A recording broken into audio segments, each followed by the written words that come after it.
Good morning, good afternoon, good evening. I don't know what time it is where you are, but right now it's time for more insight. This is insight you can trust because there is more where it came from. I'm your host, Chris Moore. Make sure you like, share, subscribe. It's free to do it. Just do it. Help me build this community, help me grow this channel. I just want to get those stories out, get those people who deserve the spotlight. Give them a chance to shine so you can meet them so we can make this world a better place. Today, I got a special guest with me today, y'all. Got a real one in the building. College Park bred, culture fed, a father, a hustler, an Auburn man, and a voice for the people. You can trust him with his sports, with his storytelling. You've seen him on the pregame show. You've heard his takes with On 3. And you know he drops a scoop. When he drops that scoop, you know it's solid. He's your favorite sports personality. From the south side to the spotlight, he's been keeping it God first and always giving the game straight. No other than the man himself, Phil Dukes, a.k.a. Dukes the Scoop. What's going on, my man? Man, what's up with it, man? I appreciate that intro, brother. I really appreciate that. Thank you, man. Absolutely, man. I just try to give people their flowers, man. We out here, we're doing the same thing. We're just trying to make it, just trying to give people what they need to hear. So kudos to you. Good job. I want to start off real quick, though. I want to give you your flowers again because the show of the morning run that you, Chico, and Uncle Neely did the day of the press conference when Coach Prime announced that he was that he had overcame bladder cancer. I want to give you your flowers, man. The way y'all stepped up and like represented for the entire culture. Shouts out to y'all, man. I appreciate that. Man, I appreciate it. And the biggest shout out to Uncle Neely and Chico, too, for holding it down on the engineering part of it. The trio, I got the easiest job. I just show up. Uncle Neely is there. He's the one that provides the access. He's Coach Prime's right-hand media man. So just for being able to have that access for Neely, also knowing what was going on and making sure that it never leaked out. That was, it was just, I mean, I would just say, man, I appreciate those flowers, and I'm definitely going to share them with my brothers for sure. And I should get the least of them because I got the easiest job of the three. Hey, man, but y'all holding it down. Speaking of Uncle Neely, how did that connection come about? Man, straight from Prime, man. So the first piece I did at On 3 on Coach Prime, like last summer, it was just crazy of all the stories that were coming out about him and how he is and, some of the things he had done in the past. And I kind of dug into it and explained to people who he is to the culture. And I think at On 3, nobody had really done that. And it got to his attention, and he was just like, listen, man, the amount of research that you did in order to find some of this stuff out, it lets me know that you're a thinker. And he said, if you keep that mindset, you're going to go really, really far. If you need something from me, an interview, whatever, just hit me. Matter of fact, I'm going to plug you in with my guy, Neely. And at the time, I wasn't as familiar with Uncle Neely as I am now. And he was, I'm going to plug you in with Neely. And from that point, once you talk to him, whenever you want to come out here, just let me know. That's my media guy. I said, cool. And I met Uncle Neely then. I was still at On 3. Met him I went to a game, met him then, and we just hit it off from day one. He was like, he gave me a feature on Pregame Network and had no idea that we would be doing as much work as we do now. But even every time I went to Colorado, it's been love, and you can see two kindred spirits. So, man, shout out to Uncle Neely for mentoring me and actually pushing me to develop my own channel. So, man, shout out to Uncle Neely. Man, Uncle Neely is someone I want to speak to because I want to know from his perspective, did he even imagine this? Because now he has the YouTube channel, but it's essentially growing into its own network. A lot of people talk about Shay Media and the rise of Shannon Sharp, but Uncle Neely's rise is just as good. It may not be the headline, but it's just as good. The way I tapped in with Uncle Neely is when Coach Prime was at Jackson State. I saw him and I saw Well Off Forever reach the people. And when he hit Colorado, when Coach Prime hit Colorado, it was a wrap. It was up from there. I wanted to ask you this. Let's go back to TMR. That's the morning run for everyone that's watching. You mentioned that you didn't know that it was going to be this much work as it is now. Not in a bad way, but you all have grown. You all were doing 3 days a week, and now y'all are every single day. What does the morning run mean to you, and what does it mean for the culture? It's accountability for me. It's somewhere that I know that I need to schedule around. my life is, partly that's something I have to consider in everything that I do, not just because of my responsibility to my brothers and Uncle Neely and Big Dog Chico, but also because it's the fans, it's the people who watch the show. And I don't even really like to call them fans, the morning runners, the people who come in and support the chat. You want to be there. Like if I miss the show, if I'm doing something, I miss the show, they hitting me like, hey, I'm on my social media, Deuce, you all right? I might get an email, I might get a DM.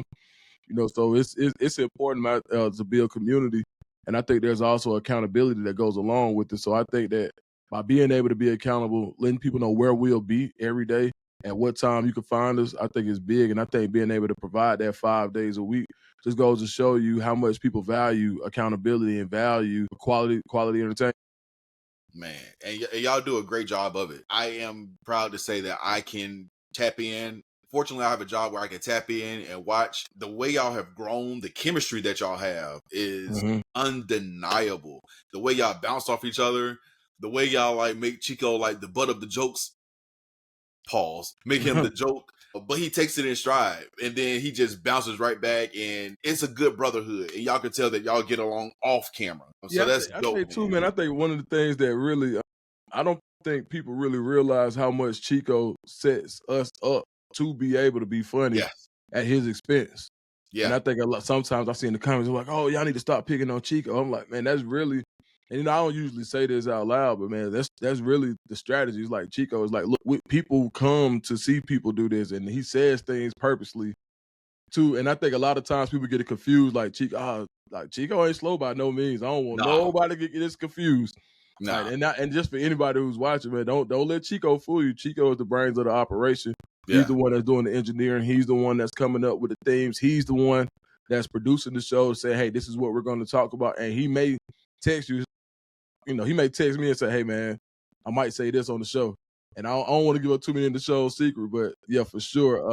I want people to make sure that they understand that Chico is not just a sports guy. He's also an entertainer. He's been in it a long time. So his brand of entertainment is what keeps people engaged. So, man, shout out to Chico for being able to understand what he means to who he is enough that he could add to the show and give us an opportunity to kind of showcase some of the things that we do without, I couldn't do it. I'd be like, Chico, man, the way that sometimes he sets himself up is almost like It's like Charles Barkley. Boom, like who's taking the charge, right?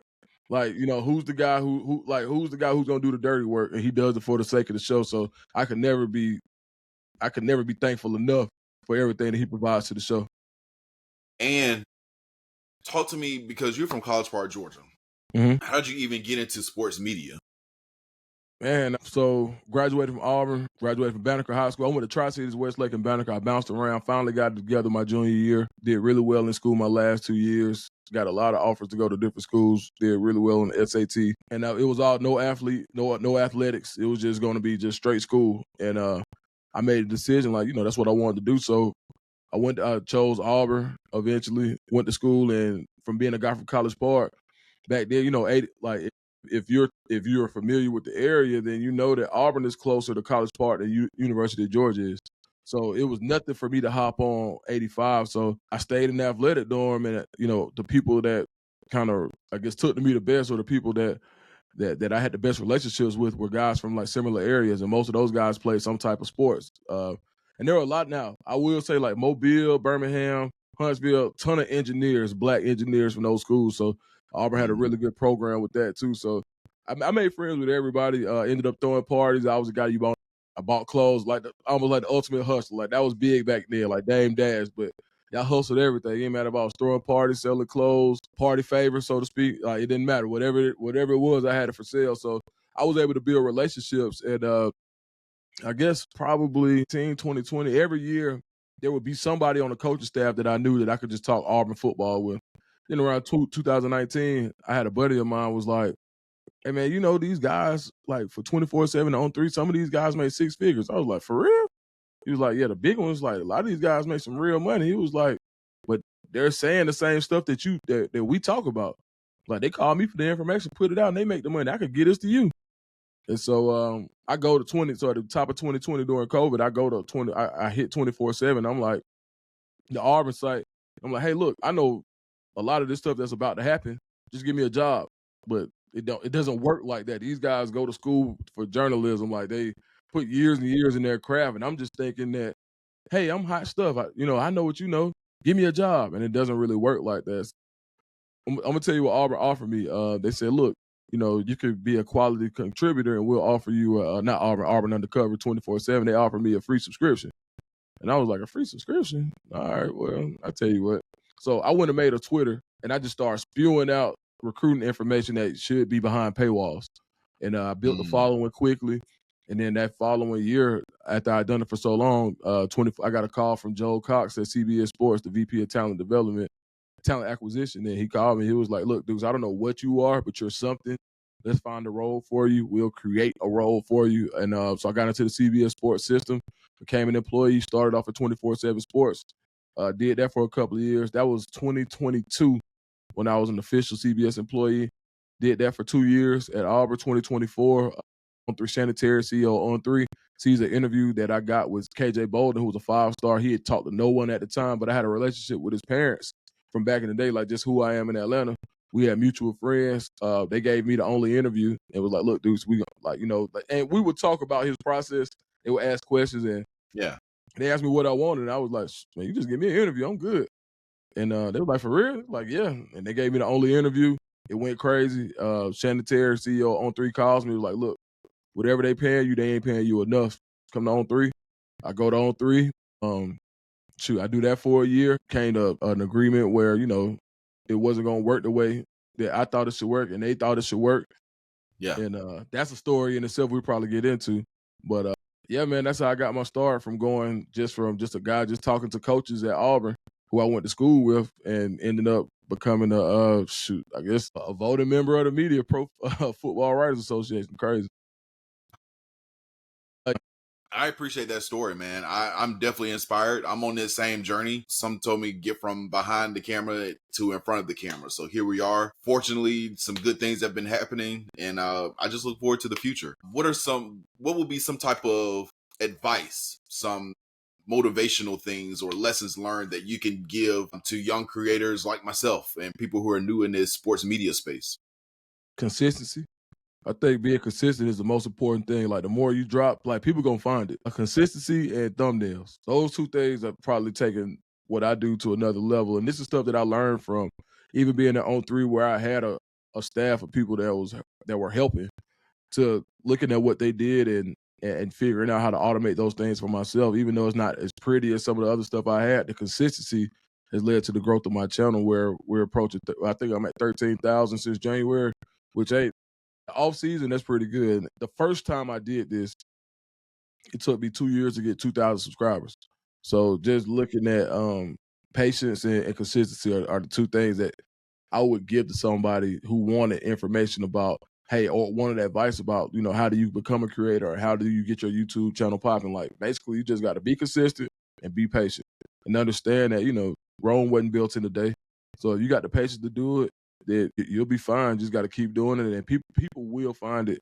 And last thing I'll probably say is, pay attention to the data. When you go into your YouTube, go find out what people like. Go find out what times they're watching it. Go find out your demographic, and start to kind of pitch things like, your demographic is strong here. If you can find out how you can get some regional news in that area that's watching you, I think that's huge as well. So just understanding your data and your analytics, I think is a big part of something that people don't do when they get into the creator space. Man, people lie, but them numbers don't. They don't. Speaking of lies, there's a quarterback up in Cleveland who said some things. He was asked on the sideline about how he's so comfortable in the camera. I don't know why that was a question, but Dillon Gabriel responded by saying that there's entertainers and there's competitors. He is a competitor. I've tried to rationalize it myself.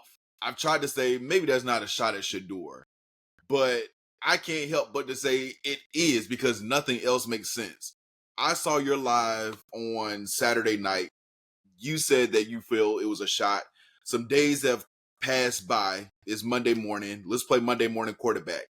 Is this still a shot at Shedeur? The reason I would say yes is because there are so many other words for somebody who's been praised for his cerebral nature Mhm. There were so many other words that he could have used. I've been seeing him do interviews for a long time. He's never been a guy that you were afraid to put in front of a microphone. He's never really missed words either. So I just felt like maybe it was the timing of when he was asked that question may have thrown him off because I even if he felt like that, I think he's more of a poised person to say that out loud. But I think it just kind of came out in a way that he regrets. And I think he had an opportunity to really clean it up in the press conference after the game where they asked him about it again. And it was telling that he never mentioned Shedeur by name. And those are the things that kind of let me know that I'm like, all right, they said, hey, was this a shot at Shedeur? He said, I would never do this to a teammate. I would never do this, but you spend so much time with this guy in the competition. It was like when we see quarterbacks in competition, they mention each other. They're spending a ton of Exactly. time together. And it's like he never said that by name. And those are the things that because I could see a way where you could make the case for Dillon Gabriel, and I try to. I'm a guy who I I try to tried. be fair. I try. And I could see where he could say, okay, well, they said, well, how do you block out the noise? And he's saying, well, you got competitors and you got entertainers. So if he's saying that he's blocking out anyone around him who is looking to provide entertainment through the media, then yeah, but there are so many other ways that you could have phrased that. He could have easily said, well, the media creates noise, but I'm a competitor and I don't hear that noise from the media. Boom. No controversy. But by saying, I think there was a tongue-in-cheek factor in that statement that even if I think he tried to be ambiguous with it and it didn't work Yeah. in his favor. And so yeah, that's just how I feel about it. My wife, I hear her say with her friends, shade but no shade. Mhm. That's what I feel like the Dillon Gabriel thing was. It was shade but not shade. And to your point, he definitely should have mentioned Shedeur by name. Like, that's your Right. teammate. And then Right. if you're gonna name media being entertainment, I think you could have expounded on that more to further Mhm. explain your point to get it away from the conversation about him and Shedeur. It's an unfortunate situation. I'm pretty sure he would love to walk that one back. At the end of the day, when training camp is over, when preseason is over, where do you see Shedeur? Whether it's on the depth chart, whether it's on a practice squad, where do you see Shedeur falling? I would say I'd say he ends up a 3 on the depth chart to start the Right. season. I think he's a 3. Um, I don't think you can keep him at 4. I think he's a guy that you want to have on the roster. I don't see him on the practice squad just because of his value, and I think that people will be chomping at the bit to get to him. Yep. So I think he starts the season at 3.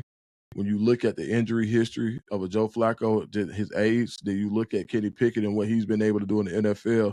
I don't think 3 is a bad spot at all for him. And I think there's a time where later on in the season where he gets his opportunity. But I'm kind of glad.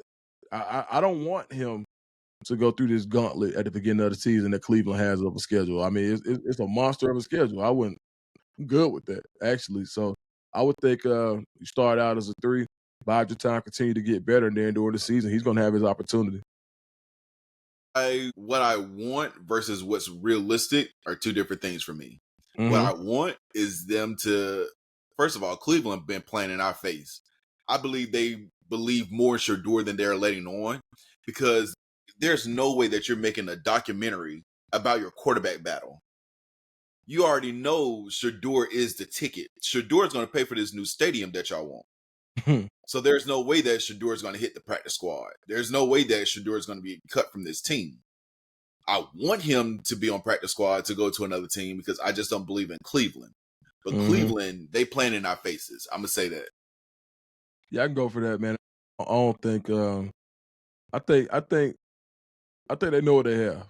I don't think they're foolish Yeah, enough to put him on the practice squad.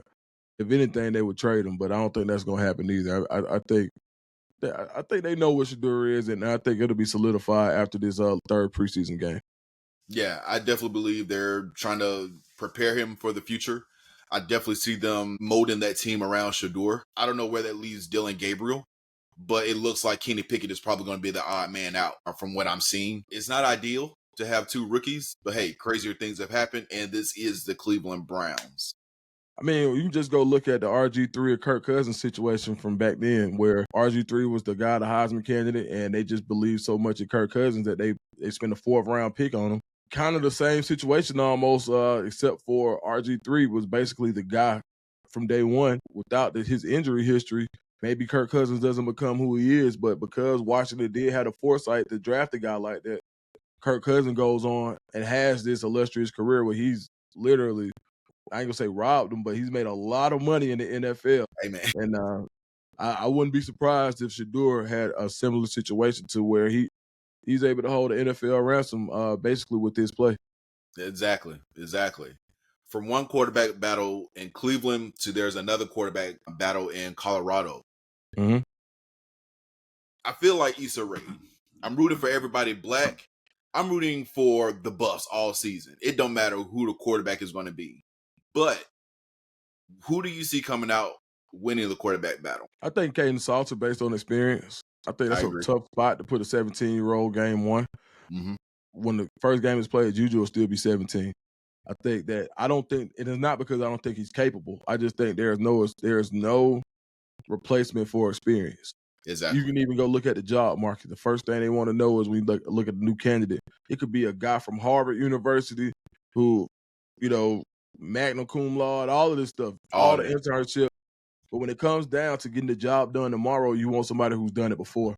And I think that's kind of where you are with this quarterback race. And it's not just experience. Caden Salter is pretty damn good. I mean, he literally has a 3,000-yard pass and 1,000-yard rushing season under his belt already. A blue chip prospect. When you look at where the final rankings, Juju and Caden Salter were basically in the same range when they both graduated high school. So I think Juju reclassified early. He's gotten a lot. He's a lot of valuable experience being in Colorado already. So I think he's gonna be fine, and I think Caden Salter. This is a season where I can see Juju in some spots, and you got to have two quarterbacks to be a championship team. So I think that's where you are. And but yeah, to answer your question, I think Salter starts. I agree. I love the future for Juju. Georgia boy, of course. So I can't wait to see what. I'm pretty sure there will be some packages. And hopefully there are some games where we're up so far in the third quarter that Juju can play that fourth quarter and get that experience. Because, of course, everybody wants to see Juju. So hopefully we get some of those games to where that can happen.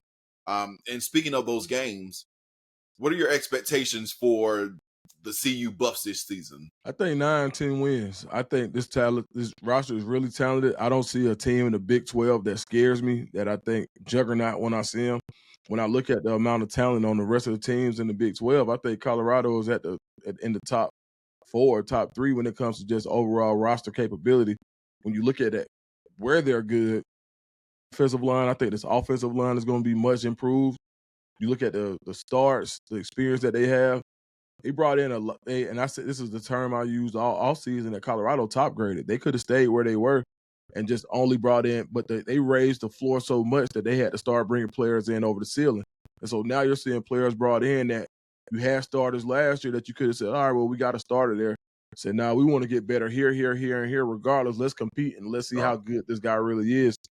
It may not be the most comfortable situation for players who have been there from day one, but when you want to build a championship roster, the cream always rises to the top. And I think it's just amazing that Colorado has one of the heaviest offensive lines in college football when you lose a guy like Peyton Kirkland. Like, you're averaging 330 pounds after you lose 350. Like, that's insane. So, and Flapjack, Zach, the big Zach, they lost 700 pounds in 2 people, and they're still ranked towards the top of the heaviest offensive lines in college football. So I think when you're able to have that type of size in the trenches, offensive and defensive line, led the league of sacks last year, and you return Keaton Wade, who was going crazy when he started, Amari McNeil, they got a lot. So I just think that I think the wide receiver room is crazy. I think you got great quarterback play. I think you got run and hit linebackers. I think you got 2, 3, 4 really good corners. Yeah, I think Colorado is prime. I think in this conference they can get 9 or 10. Man, and one thing I'm seeing in Colorado, they got a bunch of boys from the South, and that's going to bode well for them. I'm excited about the Buff season. I definitely see them going, like you said, about 9, 10 wins in that range. I don't see anybody else in the Big 12 that can really. Colorado will only beat themselves. That's how I see this season. I want a Big 12 championship. Mhm. That's what I want for Coach Prime. Coach Prime, the Buffs. I want to see the playoffs, and I feel like that can happen this season. Do you think the playoffs are in the future for the Buffs? Yeah, I think you got to win the Big 12. I think you got to go step by step. I don't. The one knock on Coach Prime has been he hasn't won a postseason game as a college coach. So I think this is the year that this is the best year that he's had for it to happen. So I think by being able to keep people engaged, playing meaningful football in November and early December is going to be important. Now, I think this will be the first time that you have the playoffs on the line once again. Like last year, they should have had the playoffs locked up, but Man, they didn't, right? So I think now you get that opportunity. You got a fresh slate. You don't have your children on staff. Excuse me, on the roster. So I think now you're going to see a different Coach Prime and Coach Prime coming off of another triumph medically. So I think now you'll see a different Coach Prime and he'll be motivated to another level. So I'm excited for what they can do. same man. Let's bring it back home. Let's go back to the A. The Atlanta Falcons season starts in a couple of weeks. Mhm. Offense sounds like they've been clicking. This defense, though, I listened to you a few weeks ago, and that name is still the same. James Pearce Jr. is the one that's always being talked about. Do you see the Falcons defense stepping up this season? Because it seems like that's been the Achilles heel. Yeah, absolutely. I think by being able to go add pass rushing juice like James Pierce has, a natural pass rusher, someone who was undervalued in the draft based on the production of his senior year, when now they were able to scheme against him. I thought there was no bigger compliment for a James Pierce Jr. than to see him being double teamed in his first preseason game. Yes, So having a guy who can command that type of attention this early in his career, I think it only bodes well for the Falcons going forward. You add him to a guy like a grizzled veteran, like a Leonard Floyd, who's been around a long time, UGA grad. Then you also have a Jalen Walker, who's been battling some injuries, but you saw what he was able to do in college last year against a really good Texas offensive line. Jalen Walker goes crazy. And he's a versatile piece where you can put him at. He can help you out on early downs as an off-ball backer. Then he can drop down and rush the passer. I'm looking forward to seeing lineups where you could possibly have a jaywalk because he can play the off-ball backer. You can have Leonard Floyd, James Pierce, and jaywalk in the game at the same time. You can blitz one of these guys up. You blitz jaywalk up one of the A or the B or C gap, and you got these other two really ferocious pass rushers. So I think this is the year that you see a pass rush that would be that will remind you of the pass rush when the Falcons went to the Super Bowl when you had Vic Beasley going crazy that year. So I think this is the first year that you see the Falcons in a long time get off the snide and really start to put up some decent sack numbers. So, and I think as the pass rush goes, so does the defense. agreed. Shouts out to Vic Beasley, man. That one season, man, Mhm. we can never repay Vic Beasley for that. Yeah, for sure. He got his, though. He got his. Yeah, absolutely. I'm glad to see the new defensive coordinator, Jeff Olbrich, come in. Seems like his scheme is getting picked up really well. I'm loving what they're doing on the back end of the defense. Mhm. But like you said, that front four is been the Achilles heel for the Falcons for a long time. So hopefully that pass rush is what we are seeing so far. Hope that carries over to the season. And they're in a winnable division. Mhm. Saints, I don't even think that's a conversation. Panthers are, I think they're better, but I think they're still right underneath. But you still have the Buccaneers who, any given day, any given Sunday, anything can happen. But I do like the Falcons coming out of the NFL South. What do you think of the Falcons? Yeah, I think this is the year. I think last year you saw what the Falcons can do. Even without having a pass rush, they went 6-2, beat the Philadelphia Eagles early. They really had a team that a lot of people felt was a shoe-in before they just fell off a cliff after the Kirk Cousins injury. So having two quarterbacks that you know can play, and now you have a proven commodity and Michael Penix who did it, who really looked good in his limited play last year. Now he's the man. He makes throws that you haven't been able to see from a Falcons quarterback in a long time. Somebody with this type of arm strength and some mobility. So I think that the Falcons, I think there isn't a lot of film on them. I think they'll catch some people by surprise, and I think they get 10. I think they get 10, and they get into the NFC. If they don't win the NFC South, I think they still make the playoffs. But I think they will win the NFC South. Yeah, I think with the Falcons, I'm looking at I'm looking at like the Buffs, 9 or 10 wins. I can definitely see that for the Falcons this season. That wraps up that portion. I want to end out with a segment I call 3 on 3. It's 3 questions. You give me your top 3 answers. I listen and I don't judge. All right. Give me your top 3 Atlanta artists of all time. Man, I'm gonna say, I would say Andre 3000, but I don't think you get an Andre without Big. So I'm gonna say Outkast for one. That works. I'll go Future, just for his longevity and what he's been able to do. Just for revolutionizing things, I got to go Tip. Tip had everybody in 2001. Even I was in college thinking I was a dope boy, so he and even if it wasn't a dope, it was just a hustle mentality. Yeah, being able to speak, being a fly cat from Atlanta, I think Tip put something on that. So shout out to Tip. So I'll say give me Tip, Future, and I'll go Outkast. Man, they don't know nothing about them 24s. They know. Man. They know you don't know me, T.I. They don't know 24s. They don't know Rubber Band Man. They don't know I'm Serious, T.I. Man, in the A, man, when you in the A, TSCP, man, TIP and PSC Volume 3. Shout out to Country Kane. Country Kane. The first Dro verses, like now, Tip had it going. Grand Hustle was going crazy. Man, what a time to be alive. For sure. Speaking of time to be alive, give me your top 3 sports moments that you will never forget. Man, Sid Breen coming around third base for the I think that was for the Braves go to the World Series, if I ain't mistaken. Sid Breen coming around third, like he was running forever. Man. Then I'm going to go when it hurts, but Julio Jones catching that pass in a Super Bowl on that when it should have been over with. Oh.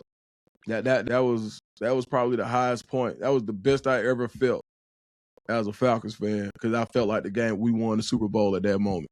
I was ready to go down to Centennial Olympic Park.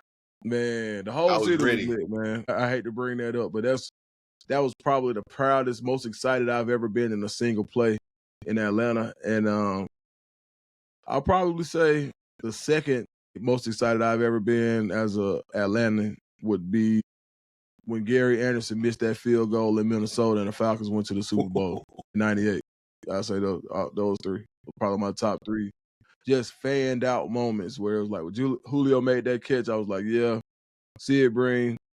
I mean, honorable mention, I guess I had to go Tom Glavine with that 1-0 win to win the World Series. So, man, against the Indians. So some type of winning. So yeah, we'll go there. That's the one we got in the 3. Actually, no, we got 2 now. But that one, yeah. So shout out to the Braves for giving us a little championship pedigree.